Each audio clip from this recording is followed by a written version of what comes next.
want to repeal and replace the Affordable Care Act, also known as Obamacare. You have failed to accomplish that. You now say you're going to keep Obamacare, quote, unless we can do something much better. Last month, you said, quote, we're working on it. So tonight, 9 years after you first started running, do you have a plan, and can you tell us what it is? Obamacare was lousy health care, always was. It's not very good today. And what I said, that if we come up with something, and we are working on things, we're going to do it and we're going to replace it. But remember this, I inherited Obamacare because Democrats wouldn't change it. They wouldn't vote for it. They were unanimous. They wouldn't vote to change it.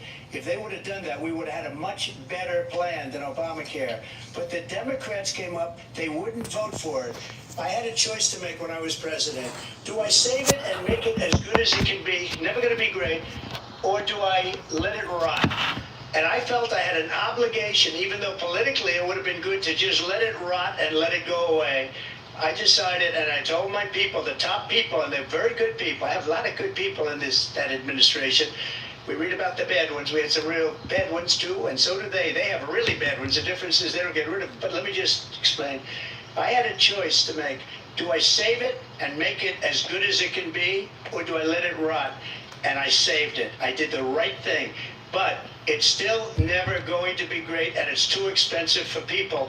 And what we will do is we're looking at different plans. If we can come up with a plan that's going to cost our people, our population, less money and be better health care than Obamacare, then I would absolutely do it. But until then, I'd run it as good as it can be run. So just a yes or no, you still do not have a plan? I have concepts of a plan. I'm not president right now.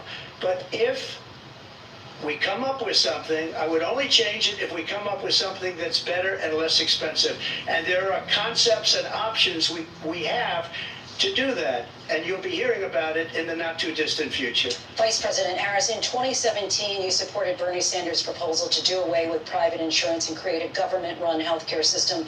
2 years later, you proposed a plan that included a private insurance option. What is your plan today?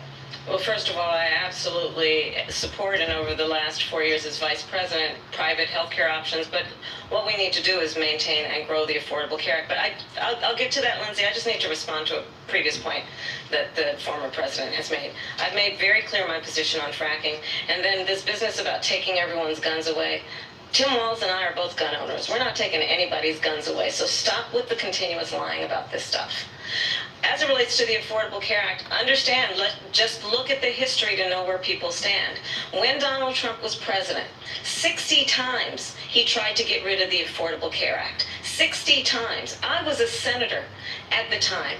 When I will never forget the early morning hours when it was up for a vote in the United States Senate, and the late, great John McCain, who you have disparaged as being, you don't like him, you said, at the time because he got caught. He was an American hero. The late, great John McCain, I will never forget that night, walked onto the Senate floor and said, no, you don't.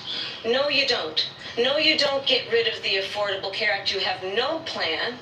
And what the Affordable Care Act has done is eliminate the ability of insurance companies to deny people with pre-existing conditions. I don't have to tell people watching tonight, you remember what that was like? Remember when an insurance company could deny if a child had asthma, if someone was a breast cancer survivor, if a grandparent had diabetes? And thankfully, as I've been vice president, and we over the last 4 years have strengthened the Affordable Care Act, we have allowed for the first time Medicare to negotiate drug prices on behalf of you, the American people. Donald Trump said he was going to allow Medicare to negotiate drug prices. He never did. We did. And now we have capped the cost of insulin at $35 a month. Since I've been vice president, we have capped the cost of prescription medication for seniors at $2,000 a year. And when I am president, we will do that for all people, understanding that the value I bring to this is that access to health care should be a right and not just a privilege of those who can afford it. And the plan has to be to strengthen the Affordable Care Act, not get rid of it, pass this poll up in terms of where Donald Trump stands on that. I want to move to an issue that's important for a lot of... You made a mistake. And number one, John McCain fought Obamacare for 10 years. But it wasn't only him. It were all of the Democrats that kept it going And you know what? We can do much better than Obamacare, much less money. But she won't improve private insurance for people, private medical insurance. That's another thing she doesn't want to give. People are paying privately for insurance that have worked hard and made money, and they want to have private. She wants everybody to be on government insurance where you wait 6 months for an operation that you need immediately. President Trump, thank you. We have another issue that we'd like to get to that's important for a number of Americans, in particular younger voters, and that's climate change. President Trump, with regard to the environment, you say that we have to have clean air and clean water. Vice President Harris, you call climate change an existential threat. The question to you both tonight is, what would you do to fight climate change? And Vice President Harris, we'll start with you. 1 minute for you each. Well, the former president had said that climate change is a hoax. And what we know is that it is very real. You ask anyone who lives in a state who has experienced these extreme weather occurrences, who now is either being denied home insurance or it's being jacked up. You ask anybody who has been the victim of what that means in terms of losing their home, having nowhere to go. We know that we can actually deal with this issue. The young people of America care deeply about this issue. And I am proud that as vice president over the last 4 years, we have invested $1 trillion in a clean energy economy, while we have also increased domestic gas production to historic levels. We have created over 800,000 new manufacturing jobs while I have been vice president. We have invested in clean energy to the point that we are opening up factories around the world. Donald Trump said he was going to create manufacturing jobs. He lost manufacturing jobs. And I'm also proud to have the endorsement of the United Auto Workers and Sean Fain, who also know that part of building a clean energy economy includes investing in American-made products, American automobiles. It includes growing what we can do around American manufacturing and opening up auto plants, not closing them like happened under Donald Trump. Vice President Harris, thank you. It didn't happen under Donald Trump. Let me just tell you, they lost 10,000 manufacturing jobs this last month. It's going, they're all leaving. They're building big auto plants in Mexico, in many cases owned by China. They're building these massive plants, and they think they're going to sell their cars into the United States because of these people. What they have given to China is unbelievable.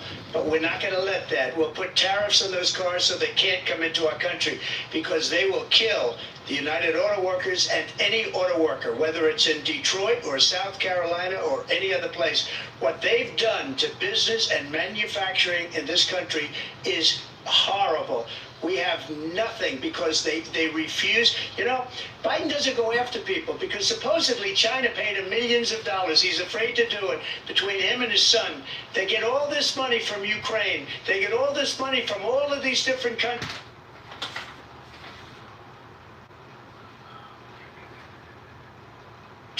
And then you wonder, why is he so loyal to this one, that one, Ukraine, China?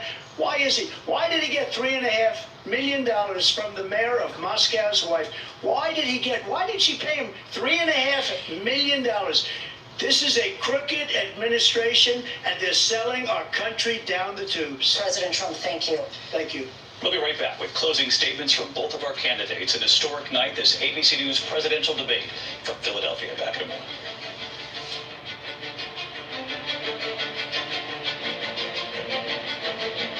The ABC News presidential debate will continue after this. Let the games begin! Anything can happen. Stop me now.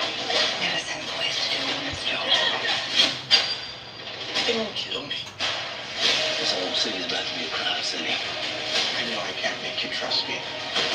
So you chose to lie. Holy cow, Danny, what's going on? When are you going to tell Steph the truth about why you're really here? Won't stop me now. Who won't stop me? Next! Stuck at the DMV.